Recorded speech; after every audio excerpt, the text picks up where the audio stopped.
So good morning engineering buddy. So here we go again on another set of engineering tutorials in engineering mathematics. So now we will tackle about another kind of word problem which is the number problems. So kakatapos lang natin sa age problem, ngayon dagdag problema na naman. Ngayon numero naman ang paproblemahin natin, no? So walang katapusang problema, walang katapusang paghahanap sa x and such. So yun, tara. Let's solve the problem agad kasi wala naman siyang direct formula again.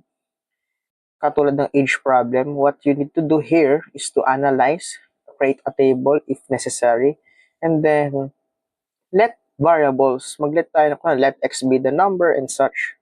So, yun lang ang kailangan nating gamitin talaga. Pure algebra talaga. So, try natin itong unang problem natin. In a 2-digit number, the units digit is 3 greater than the tens digit. Find the number if it is 4 times as large as the sum of its digits. So, sinulat ko na dito guys yung kailangan nyo lang tandaan when it comes to number problems. When we say 3-digit number, it is mathematically rewrite as 100x plus 10y plus z. 2-digit number, 10y plus z. So, take note of this. So, ito ang kailangan yung tandaan. 100x showing the hundreds digits, the 10y showing the tens digit, and the z is the unit digit. Okay? So, game. So, statement 1. So, ganito pa rin ako pag nagsasolve ng ganito guys. Statement 1. 2-digit number, the units digit, which is the z, is 3 greater than the tens digit. So, mas malaki ng tatlo sa tens digit, which is the y. So, y plus 3. So, equation 1. And then, statement 2.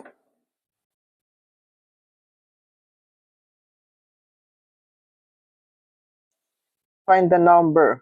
So, the number is 10y plus z if it is 4 times as large as the sum of the digits. So, 4 times as large as the sum of the digits, which is the y plus z. So, simplifying, 10y plus z is equal to 4y plus 4z. So, magkakaroon tayo ng transpose. So, 6y minus 3z equals 0. So, 2 equations, 2 unknowns, no? Pwede tayo mag-substitution. So, i-substitute natin dito. So, ang sabi is z is equal to y plus 3. So, 6y minus 3. Z is y plus 3. So, ay ganyan. Equal 0. So, 6y minus 3y minus 9 equals 0. Pag nilipat, 6y minus 3y is 3y equals 9. So, magiging y is equal to 9 over 3, which is 3. Ano bang hinahanap? Find the number. So, meron na tayong y. Yung meron na tayong tens digit. Pero, gamitin natin dito. Di ba ang sabi pa, kung may y na tayo, so z is equal to 3 plus 3 equals 6.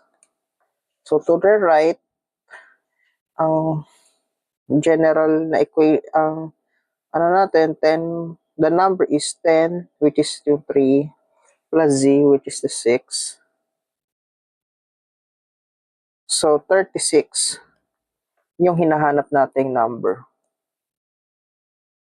So, I will answer is 36. Yan na yung 2-digit number natin. Kasi y, ito yung tens digit. So, ito yung form ng 2-digit number. So, 10 times y, 10 times 3 is equal to 30 plus the z, which is the units digit, which is 6. So, 36 yung 2-digit number na hinahanap natin. Okay, next. Wala pa na tayo. So, let's insert lang na problem, no? Mamaya ito, medyo mahirap siya. I mean, mahabang solution niya. Okay. Next. 3 times. The first of 3 consecutive odd integers is 3 more than twice the third. Find the third integer. Okay? Lagi nila tatandaan, kapag itong x. Kapag mayroon kang x, x plus 1, x plus 2, ito ang tinatawag na consecutive integers. When you say consecutive, magkakasunod.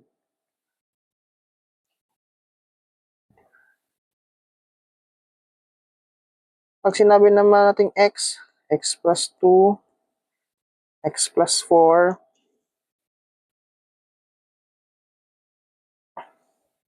consecutive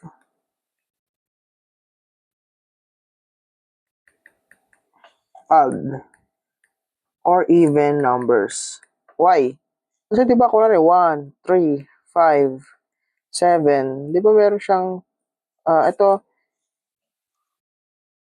so ganito magiging form niya. Para siyang arithmetic progression, no? Sa may common difference sila na 2. Okay. So, ganyan siya. Tatandaan niyo lang lagi itong form na to, guys. Mga ka-engineering bodies. Okay. Try natin to. So, meron daw tayong 3 consecutive odd integers. So, statement 1.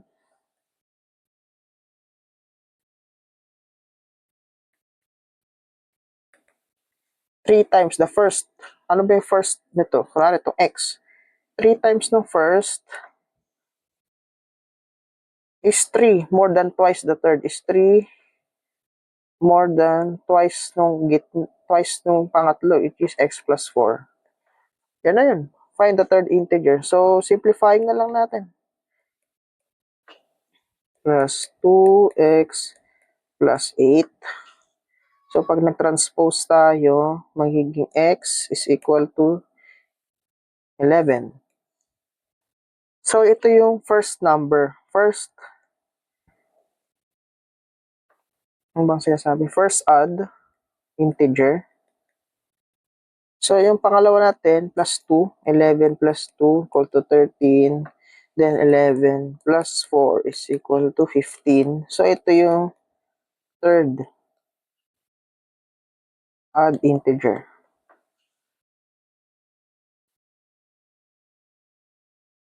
So, yun ang hinahanap natin, which is ito. Okay?